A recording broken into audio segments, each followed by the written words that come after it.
വളരെ യാദൃച്ഛികമായിട്ട് എത്തിപ്പെട്ട ഒരു മേഖലയാണ്. ഒരു സ്വപ്നമോ അല്ലെങ്കിൽ അതിന് വേണ്ടിയിട്ടുള്ള ശ്രമങ്ങളൊന്നും എൻ്റെ ഭാഗത്തുണ്ടായിരുന്നില്ല.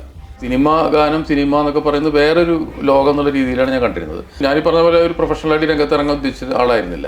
സിനിമ നടക്കാതെ പോയിട്ടുണ്ട്, ആ പാട്ടുകളും നഷ്ടപ്പെട്ടിട്ടുണ്ട്. തീർച്ചയായിട്ടും കുറേ പാട്ടുകൾ അങ്ങനെ ആർക്കും ഇല്ലാതെ പോയി എന്നുള്ളൊരു വിഷമമുണ്ടാവും.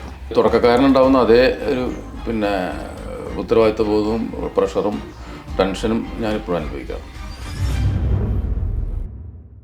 റഫീഖ് അഹമ്മദ് എന്ന് പറയുന്നത് സംഗീത പ്രേമികൾക്ക് എപ്പോഴും വളരെ സുപരിചിതമായിട്ടുള്ള ഒരു പേരാണ്.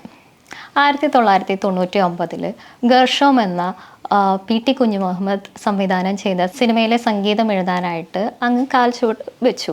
അതിനുശേഷം ഇപ്പോൾ ഈ 2024 ഇറങ്ങിയ ബോഗൻവില്ല വരെ അങ്ങയുടെ സംഗീതത്തിൻ്റെ വരികൾ നമ്മൾ എല്ലാ മലയാളികളും ആസ്വദിക്കുന്നുണ്ട്.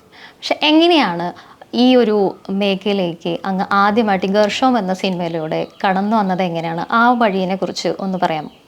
യഥാർത്ഥത്തിൽ ഈ സിനിമ ഗാനരചനാ രംഗത്തേക്ക് കടന്നു വരാൻ വേണ്ടിയിട്ടുള്ള ഒരു സ്വപ്നമോ അല്ലെങ്കിൽ അതിന് വേണ്ടിയിട്ടുള്ള ശ്രമങ്ങളൊന്നും എൻ്റെ ഭാഗത്തുണ്ടായിരുന്നില്ല.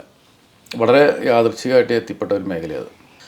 നേരത്തെ പറഞ്ഞ PT കുഞ്ഞുമുഹമ്മദ് ഉൾപ്പെടെയുള്ള സുഹൃത്തുക്കൾ, അവരായിട്ട് എനിക്ക് നേരത്തെ സൗഹൃദമുണ്ട്. അപ്പോൾ അവരുടെ ഒരു സിനിമ ഉണ്ടാകാൻ പോകുന്നു എന്ന് പറഞ്ഞപ്പോൾ അവരായിട്ടുള്ള ഒരു കൂടിയിരിപ്പുകളിലൊക്കെ ഇങ്ങനെ ചർച്ചകൾ ഉണ്ടാവാറുണ്ട്. ആ ചർച്ചയുടെ ഒരു ഘട്ടത്തിൽ എന്നോട് പാട്ട് എഴുതാൻ വേണ്ടി ആവശ്യപ്പെടുക ചെയ്തത്. അപ്പോൾ ഞാനങ്ങനെ പാട്ടുകൾ പണ്ട് മുതലേ ആസ്വദിക്കുന്ന ആളും പാട്ടുകൾ വളരെ ഇഷ്ടപ്പെടുന്ന ആളാണ്, ഇപ്പോഴും ആസ്വദിക്കുന്ന ആളാണ്. പക്ഷെ പാട്ട് എഴുതുന്നതിനെ പറ്റി ഞാനൊരു ഐഡിയ ഒന്നും എനിക്കുണ്ടായിരുന്നില്ല. ഞാൻ കവിതകൾ എഴുതി പോയി കൊണ്ടിരുന്ന ഒരാളാണ്.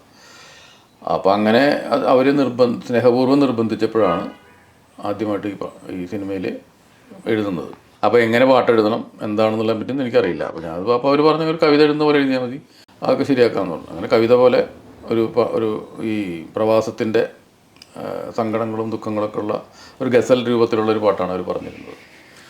അത് എഴുതുകയും പിന്നെ രമേശ് നാരായണനും ആയിട്ട് കണ്ടിരുന്ന് അത് ഞങ്ങൾ രണ്ടുപേരും കൂടി ഇരുന്നിട്ട് അതിന് കുറേ മാറ്റങ്ങളൊക്കെ വരുത്തി അങ്ങനെ ഒരു ഗർഷോമിലെ ആദ്യത്തെ പാട്ട് പറയാൻ മറന്ന പരിഭവങ്ങൾ എന്ന് പറയുന്ന പാട്ടുണ്ടാവുകയാണ്. പിന്നെ അതോട് കൂടിയിട്ട് ഞാൻ സത്യത്തിൽ അങ്ങനെ ഞാനീ പറഞ്ഞ പോലെ ഒരു പ്രൊഫഷണലായിട്ട് രംഗത്ത് ഇറങ്ങാൻ ഉദ്ദേശിച്ച ആളായിരുന്നില്ല. അതോടുകൂടി നിർത്തി ഞാൻ.